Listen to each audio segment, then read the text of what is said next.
काँग्रेस नेते राहुल गांधी यांनी आज हरियाणात महेंद्रगड इथं सभा घेतली। पंतप्रधानांची प्रतिष्ठा आता संपली आहे, त्यांच्या प्रतिमेचा जो फुगा त्यांनी निर्माण केला होता तो आता फुटला आहे अशी टीका गांधी यांनी केली।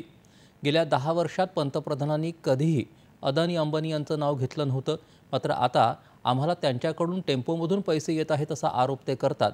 असं जर असेल तर आमची सीबीआय चौकशी का करत नाही तसा सवाल राहुल गांधी यांनी विचारला। हरियाणामध्ये चरखी दादरी तसंच सोनीपत इथंही राहुल गांधी यांच्या सभा होणार आहेत।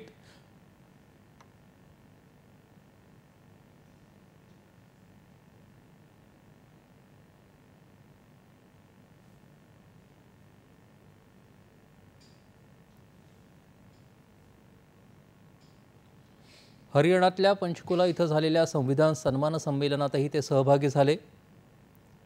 देशाचं संविधान हा समतेचं रक्षण करणारा दस्तऐवज आहे। त्या संविधानाचा आदर्श ठेवूनच देशातल्या दलित, ओबीसी, आदिवासी आणि अल्पसंख्याकांना आम्ही समान हक्क मिळवून देणार आहोत असं राहुल गांधी म्हणाले।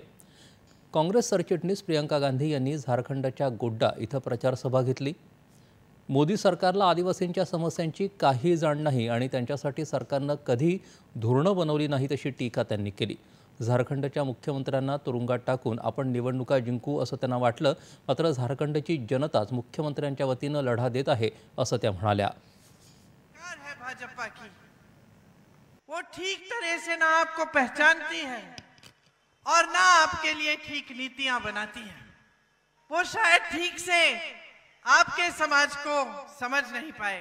मोदी जी ने सोचा होगा कि हेमंत सोरेन जी को जेल में डाल देंगे तो यहां चुनाव आसानी से जीत जाएंगे, यही सोचा होगा।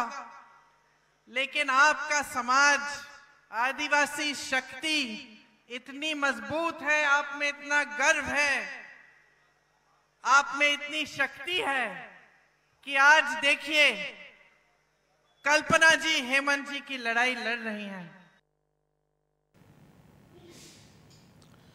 प्रियंका गांधी यांची रांची इथंही सभा झाली।